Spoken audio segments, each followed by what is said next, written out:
Hey all, what is up? Keasbey here, and we are going to be looking at some Floowandereeze gameplay today. So at the top, I do just want to mention, unfortunately, I don't really have any good Sprite full matches.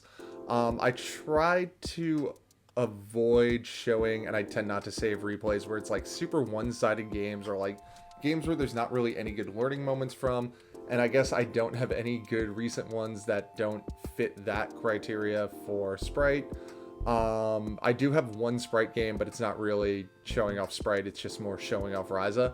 I did just want to open it with showing off the deck a little bit, because I did make one slight update since the last profile, and that was putting Ultimate Slayer back in the extra deck.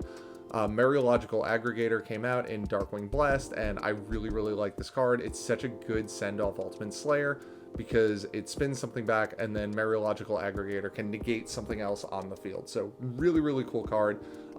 Incidentally, I like it a lot in the Sprite matchup because it's an easy slot out for Dimension Shifter, because Dimension Shifter I feel like isn't great in that matchup. Some Sprite decks are even playing Dimension Shifter themselves, so whatever. But before we get into all that, don't forget to drop this video a like, subscribe to the channel for even more, and if you want to help us out a little bit extra, check out the link in the description to grab yourself a Keasbey TCG exclusive playmat. They're custom designed by me for the channel, and everything from those goes a long way to helping us out. And now, without further ado, let's get right into the game. So, this is just a single game out of a set.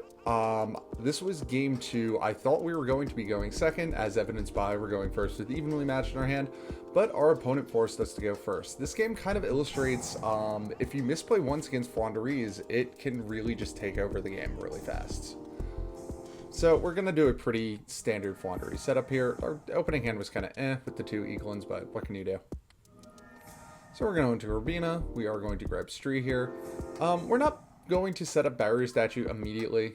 We want to kind of lull them into setting up a board and then Dreaming Town, whatever it is. I'm also kind of concerned because they did make us go first that evenly matched is here, and I don't want to evenly match down to just a Barrier Statue because that's not great. So our opponent, unfortunately, is going to open with Dark Ruler no more.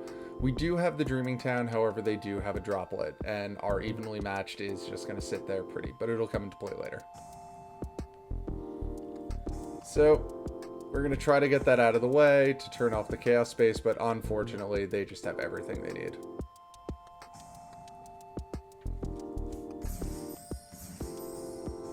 So we can't really do anything at this point except just kind of watch them. We're waiting for a good opportunity to fire off the Dreaming Town. It has not come yet. So at this point, they now have access to a level 8 Synchro, and they have a Striker Dragon in the graveyard, so they could go into Borreload Savage here. So we're gonna fire off the Dreaming Town now because it is potentially the last chance we're gonna get to do it. So we're gonna summon Eaglin, chain block with Urbina. However, Forbidden Droplets does not care about that chain block. So that's it for us for the turn. Our opponent is going to continue going off, and they're going to make what I think is one of the cooler new monsters that Dragon Link has access to, Boral End Dragon. So they're going to negate their own monster to get a summon. They're going to get a Borreload Savage. And fortunately, because we were Dark Ruler no more, we don't take any damage, despite the fact that they clear our field and go into our board with two very strong negates.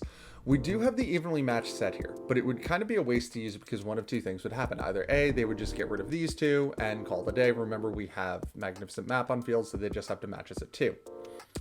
The other thing that could happen is they could negate it with Borreload Savage Dragon, keep their full field, and then we don't really have a response for the Borreload Savage Dragon next turn. So we're going to draw another map for the turn. We have a couple options here, but we're going to take the one in which we go directly to the battle phase and fire off the evenly matched. So again, one of two things is going to happen here. Fortunately, our opponent misplays here and negates it. They could have very easily just let this resolve. Again, gotten rid of the Darkness Metal Dragon, gotten rid of their triple Verse Dragon, had it negate live here that would also summon something for next turn, and have it negate live here. So again, this is really just showing all it takes is our opponent misplaying once, and we are going to completely take control of the game from here. So something cool that I also want to show this off for, if you do go against Boral End Dragon, Part of the effect to negate is that it does summon something from graveyard, and those two are one effect. So if they can't resolve summoning something from graveyard, they're not going to be able to negate our monster. So we are going to open with the Rabina, and if they don't negate the Rabina, we're going to go directly into Barrier Statue here, turn this off for the turn, this negates now offline, and then we can use our game mechanic normal summon for Eaglin. However, our opponent is going to go ahead and negate the Rabina. Absolutely fine. They are now out of interaction for the turn. We are going to normal summon the Eaglin. We also have a lot of small birds in rotation, which is golden.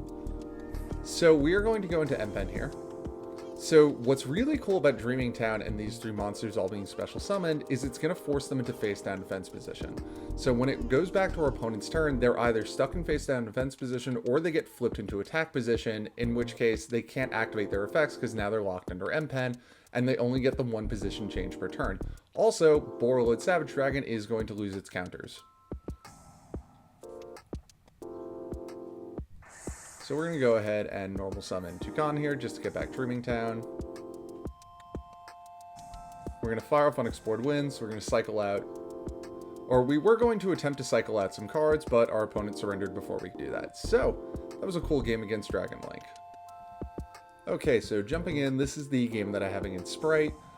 This is a combination showcase of I get lucky occasionally and Rise is a really cool card. So this is not the lucky part of the hand. That'll come in later.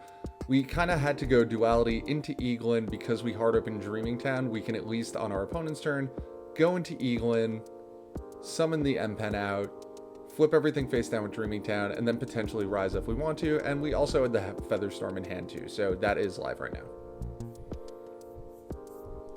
Our opponent is going to here, they attempt to go into the battle phase. At the end of the main phase, we are going to fire our Featherstorm, buying us a turn, and hopefully now that the evenly match is less impactful, they'll commit monsters to the field, allowing us to use Dreaming Town to flip everything face down.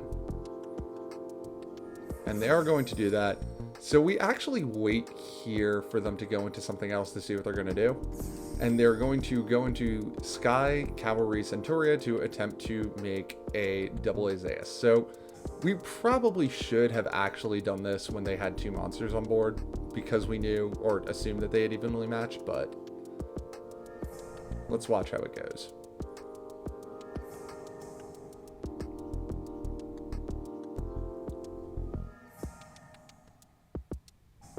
So we are going to blank the evenly matched in a different way. Okay, so unfortunately our opponent is going to fire off triple tactics talents. They sent back the map, so our hand is completely dead. Fortunately, we redrew the map immediately. So yeah, there's the anime luck.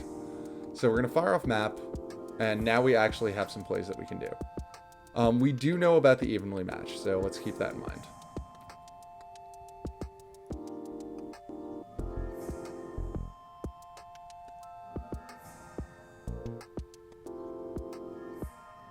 So we're going to set up with Apex Avian to deal with the evenly matched. So our opponent is not going to activate the evenly matched. So we cycled out, we drew the Featherstorm on the cycle out with Winds. So we're going to hit with the Dark Ruin no more here. Again, our opponent's attempting to go to the battle phase. We're going to fire Featherstorm, so it's live for the turn. Now we are going to activate Dreaming Town. We are going to get Toucan to get Eaglin. We're going to use Eaglin to get Ryza here. So also remember when we're doing this play, we know that our opponent has access to absolutely no effects for the turn. So we're going to tribute the two monsters that would actually get banished face down away with Ryza to get them off the field. With Ryza, we're going to put this back because it's a one of, and we don't want to lose it to evenly matched. Then we're going to put Apex Avian back so we can search it later, and we'll get Ryza back into our hand. So now, remember, evenly matched, our birds go face up. We get to keep this if they normal summon. They are just going to special summon Fenrir. Fenrir is offline because of Featherstorm. We're going to draw the Winds that we restacked, activate it, cycle back the Ryza, get the Apex Avian that we also stacked. So remember, you can use Winds to grab back stuff that you stack with Ryza immediately. And our opponent is not going to use Fenrir here, so we are going to get it right off the field. No reason to really do anything particularly fancy. We're going to go to the battle phase and attack indirectly for game. So next up, we are jumping into a match against Tearlaments Phantom Knight, which is a really, really cool combination of decks, but it is also two decks that lose very hard to Dimension Shifter. So we're going to fire that off during the standby phase. No reason to hold it for anything else. We're going to fire off Prosperity here. So our hand is kind of dead unless we find a starter. Unfortunately, none of those were starters, so we're going to grab a Duality and attempt to keep digging. And we're going to get the Rabina. So something that I did want to show off in this game particularly is I'm trying to play around Ash Blossom here. So we've resolved the Duality and a Prosperity, so there's like pretty good odds our opponent doesn't have Ash Blossom. But on the off chance they're hard holding it for an Eaglin, which I've had happen to me before, given if we commit an Eaglin to this board, we're now out 2 birds, have no map clearly, and don't get access to M-Pen that way. It's not fun. So we're going to search Sprite instead. I have been heavily punished for this play before. I've attempted to use Sprite to do this and gotten hit with Ghost Bell. I've gotten hit with DD Crow. Fortunately, Dimension Shifter is helping us out on that front. So we're going to fire that off, banish that out, and go into the M-Pen from here. Get the Rabina back to hand. The other reason I feel so confident doing this also is because I have the enemy controller for next turn, so I can use Rabina blocked by Sprite, and then enemy controller take our opponent's monster, and then when I summon the Eaglin, I'm blocking with the Rabina and then tributing the Eaglin and my opponent's monster. So overall, it turned into a pretty good hand. So we are going to set the Dreaming Town and the enemy controller and pass to our opponent. So, because of what our opponent did in normal summoning Havness, I'm assuming that one of these two is Salic, and there it is. So we need to get this off the field so that the Salic is offline for the turn. I'm assuming that this is not an imperm because I figured they probably would have used it on our turn, unless they drew it off the top, but it might be a droplet, so that is something to be concerned about. It is neither of those, it is a Fog Blade, but same thing. It's not going to matter that much though. So we're going to fire off Dreaming Town here. We're going to summon Rabina, blocked by Sprite, and then immediately use enemy controller to take this off the field, so we're going to remove it entirely. And also, again, create a chain block for the Eaglin that we're about to summon. So we have a couple options here. We could go into Apex Avian to have a live negation for next turn, but we're actually going to go ahead and go into an M-Pen to make sure that we have map for next turn so that we have more playthrough. We can assume that, again, one of these is Salic because our opponent just normal summoned Havness with nothing else, or the counter trap, either way, and the other one might be a negation. So I just want to have maps so that I have additional plays. So there's the M-Pen, and we're going to grab the map, and our opponent passes back to us. None of that ends up mattering because we pull Feather Duster off the top, and our opponent will surrender from there. But had they not, we would have been able to use map, and we would have had at least getting back Dreaming Town, at most getting Apex Avian on board, or Ryza, one of the two, and also having Dreaming Town. So let's look at game 3 of this. So we're going into game 3 of this match. I didn't have the game 2, but I'm assuming that our opponent very, very, very much won because I did not save the replay. Usually I don't save replays if it's just a completely one-sided stomp, or we might have bricked or something like that. So I don't think there was anything learnable from it, unfortunately. So we're going to set up a very, very strong board that unfortunately does hard lose to this Dark Ruler No More. We hadn't seen Dark Ruler No More up until this point during the game, so I was kind of not respecting it as much as I should have, in all honesty. But it is what it is. So we're going to get that back. Tribute Summon for M-Pen. So there's kind of 2 ways of looking at this. With perfect knowledge, I really should have held the Barrier Statue in my hand. But if our opponent did have the Lightning Storms that I remember seeing, summoning it here is the better move because now we can at least use the Dreaming Town to get it to safety with Ryza, or, you know, something along those lines. It's kind of a weird one. I was thinking about this before I started the commentary, whether or not this was a misplay summoning this or not. but I think it's really hard to say with that. Like, now that I have perfect knowledge, I do know that I should have held it in hand after the Dark Ruler no more to deal with the Apex Avion. As soon as they activated effect, fire off Dreaming Town, summon the statue, then if they normal summon, use map, go into Ryza, spin it back, and win that way. But I think without knowing the Dark Ruler no more was in hand, this was a fine play. Maybe not as ideal as summoning with Dreaming Town later, but I think I really wanted to get 2 Ryzas in on my opponent's turn here. Again, it's hard to really know with perfect knowledge now, but let me know what you think in the comments. So we're going to fire off Dreaming Town here. We really just want to get to flipping everything face down. So our opponent is going to go directly into Kaleido Heart. They're going to spin back our map, unfortunately, so we are going to be down to 1 Ryza for the turn. So we are going to use Rubina, though, to grab a DD Crow to fight back any follow-up they might have. We're going to summon Ryza. We're getting this Phantom Knight out of the graveyard. We're spinning back our Barrier Statue of the Stormwinds to protect it for later on. And we're going to flip the Kaleido Heart face down. They're going to summon the Rhino Heart. We are going to use the DD Crow that we searched, and our opponent from this point will surrender, giving us the match. So this is going to be another one-off game, and this is against Dogmatika Eldlich, and this is really just going to flex on how strong Unexplored Winds can be if you know that you want to set it up in advance. So we are in Game 3 right now, and we are going to make sure that we have Unexplored Winds on our field going to our opponent's turn. Also, fortunately for this specific setup, we also drew an Apex Avion. So we're going to go into M-Pen. We're going to banish out the M-Pen so that we can get a second search off of him. We're going to get the Dreaming Town, summon the Toucan, get the M-Pen back, summon the Street, banish out our Advent so we can grab it later, summon the M-Pen, grab Unexplored Winds, activate it, set 1 card face down, and pass to our opponent. Our opponent is going to proceed to fire off Extravagance. All good draws. Our opponent has set 5 in an attempt to pass to us. We are going to rip through that back row, though.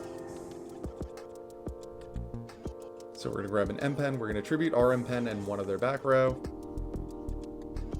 Now we are going to summon the Street, banish out that M-Pen, and use the Toucan to get that M-Pen back. Tribute off, oof, nailed the skill drain, very nice. Okay, so from this point, we actually have 2 options that already started getting sent away. And I know I keep saying tributed. Unexplored Winds doesn't tribute. We could go into Apex Avion, or we could go into Ryza here. Both of them address 2 back rows, but in different ways. If we go into Ryza, we tribute, or we send one of our monsters and the back row, and then we spin back a second back row. But then at that point, Ryza is now stuck on the field for the rest of the game. We don't have a way of recycling him. We can also go into Apex Avion, send one of our monsters, send 1 card on the field, and then Apex Avion can act as a negation for another card when they go to activate it. Apex Avion as well can act as another negation if they attempt to do anything else during this turn. So we are going to go into the Apex Avion here. They're going to activate Ecclesia. We are going to Apex Avion this. So the reason we're Apex Avioning the Ecclesia is A, to get it back in our hands so that we can immediately summon it using one of their back row and the Stree, and B, because odds are they are going to be searching for either Nadir's Servant, which we are going to have to Apex Avion so that the Entis that they will inevitably send doesn't end up killing the Apex Avion. So either way, we have to use the Apex Avion to get there, or they get Dogmatika Punishment, which same thing, they target the Apex Avion. We have to use the Apex Avion to negate getting it off the field. So regardless of what happens, Apex Avion is leaving the field, so we might as well do this to just keep them off the body. So they're going to go at end phase. So unfortunately, they are going to fire off Feather Storm or Storm Duster here. Not every card is Feather Storm or Feather Duster. I don't know why I keep calling everything that. It's been a day. So what we are actually going to do from here is immediately tribute summon Ryza. It is going to eat a Solemn Judgment, but the idea behind this is we tribute summon a Ryza. If either of these are skill drain, we advent out the Ryza and we spin both back, and then we can establish Apex Avion and go off on our opponent's turn. We're also very easily going to be able to get the Unexplored Winds back in rotation, but we would probably get Dreaming Town back in rotation first.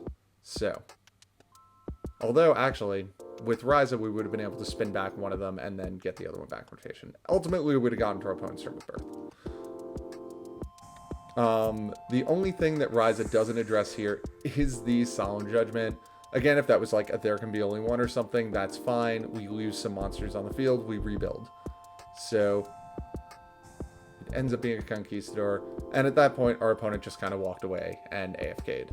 So alright, so now we're going into game 1 versus Branded Tearalaments. So our opponent's going to open with Branded Loss. They're going to fire off Branded Opening.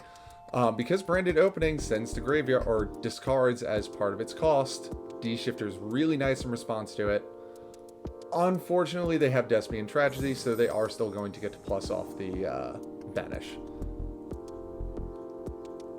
So they're going to go into Branded Fusion. They're going to make this guy, who I've never seen before.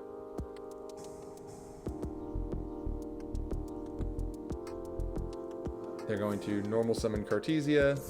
Go into this dude, who I haven't seen in a very long time. It feels like they're really setting up to play against Exosister, but not Floowandereeze. And their back row is Super Poly, but oops, we did not know that. So we're going to go ahead and grab the enemy controller here. So we are going to fire off map, reveal the Eaglin, and banish a Rubina. So we're going to fire off the enemy controller right here. If this is an imperm, and they imperm the Rubina, that's fine, we still have M-Pen access. By enemy controlling here, we are creating a chain block for the Rubina, and we're going to clear a monster off the field.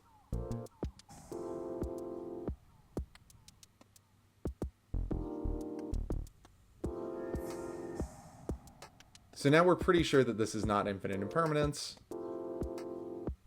We're going to search for barrier statue, and we are going to make a misclick in a few seconds, unfortunately.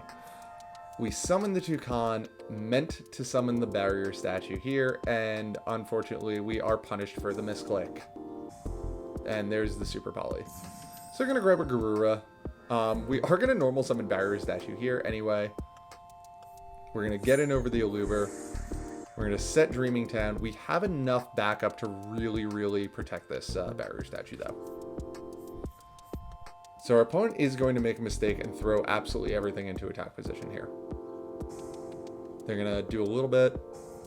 And also, super fortunately, they have given us something for later in the turn to banish. We're going to fire off the Dreaming Town here. We're going to go into Eaglin.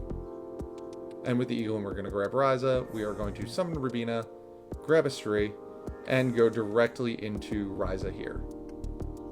So we are going to be saving these two birds for later on in the turn.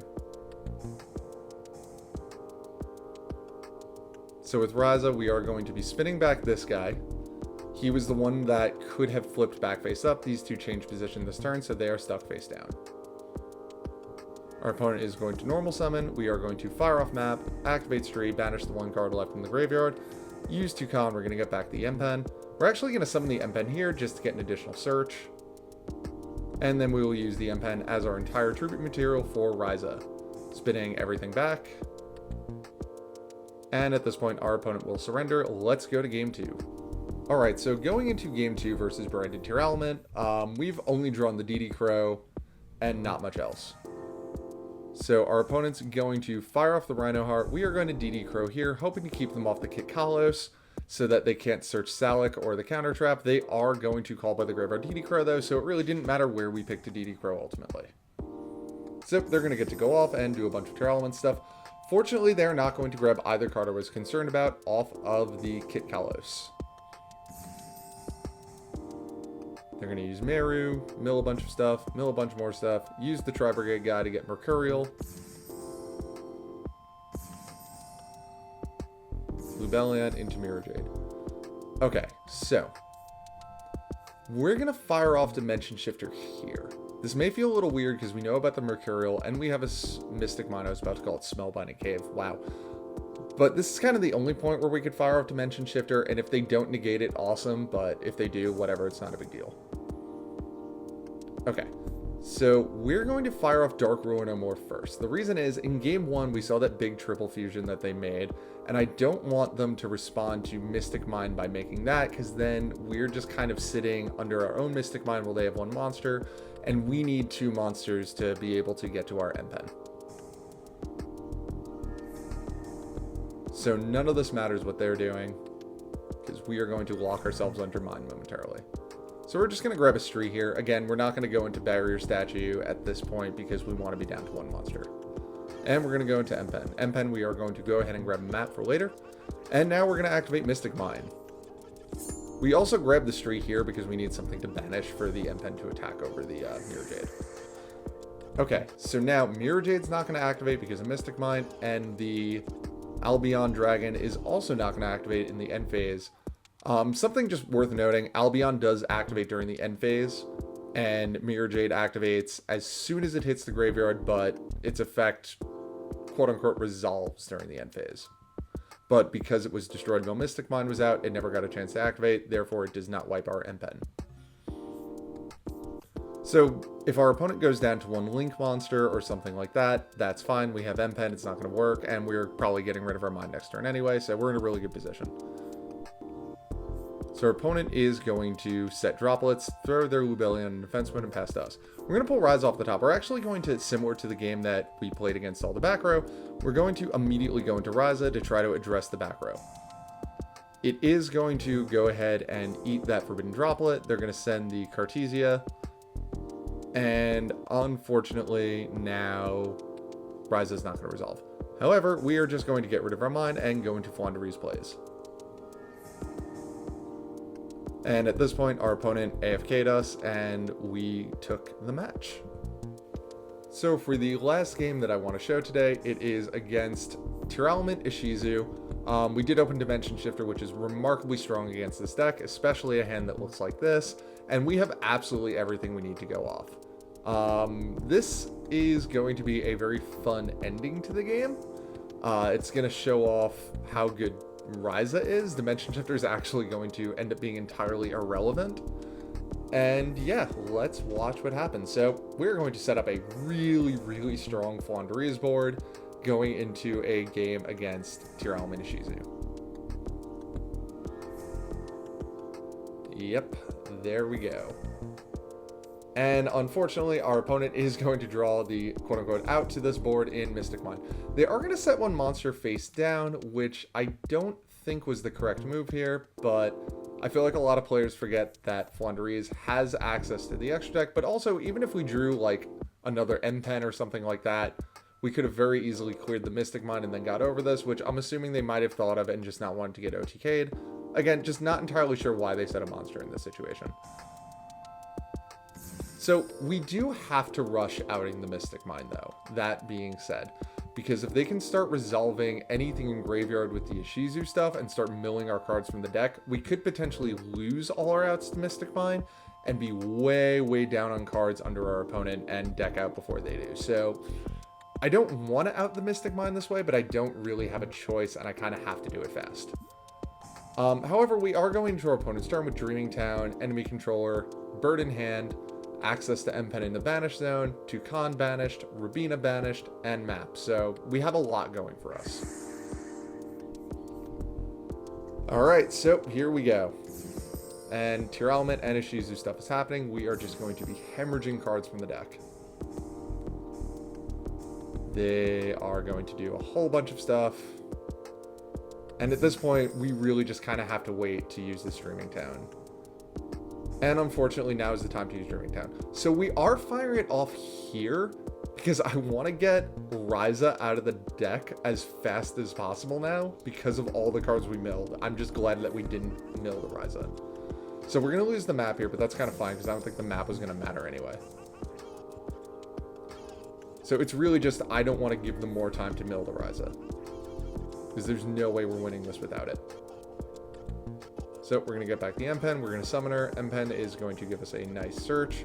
Our opponent's actually going to spin back the Apex Avian. I'm not entirely sure why they do that, because it was kind of lost to us there. I guess they were seeing that we had Ryza, they didn't want us putting it back on top of the deck so that we can immediately draw it, whereas now I have to search for it, but... So we're going to Ryza, we're going to get the Kaleido Heart off the field. And a bunch more stuff is going to happen on our opponent's end. They're going to summon Havness. Fortunately, the only thing they resolve is Shaddoll Beast. They are going to pull a Super Poly off the top and set it. We're going to draw the Featherstorm that we reset with the Ryza. We're going to activate map, and they're immediately going to Super Poly into a Kaleido Heart. Fortunately, they put the Kaleido Heart in attack position so that it cannot activate under the M pen. So our opponent's going to do that a couple more times during this turn. I think the Kaleido Heart being in defense position actually would have made the biggest difference. You'll see why also later in the turn as well for multiple reasons, but mainly if we lost any piece of our field right now, it would be very hard to do what we need to do to win. So we're going to lose a whole bunch more cards. We're actually going to re-lose the Apex Avian that they shuffled back. But we do have Ryza to put it back into the deck. So again, they're putting a bunch of stuff in attack position. I don't think this guy would have done that much because it's just normal spells and traps and monster effects, and we have enough chain blocks right now. And then the Dragostapelia we have enemy control to dodge out with. So we're going to try to cycle into whatever we can. We also want to make the Eaglin Search live once more. So Eaglin is now relive because we shuffled it back, and we are going to take their biggest monster on the field. Well, second biggest monster on the field. So we took the Kaleido Heart here because we're ultimately going to leave whatever we take on field because we just need to hit for damage. And this is more of a threat if they throw it in defense position than the Kaleido Heart is, because Kaleido Heart just has the unsummon and the revival effect. So we do need to get this guy entirely off the field, but we also need to deal a ton of damage this turn. So it's kind of a weird board state that we kind of have to make janky plays.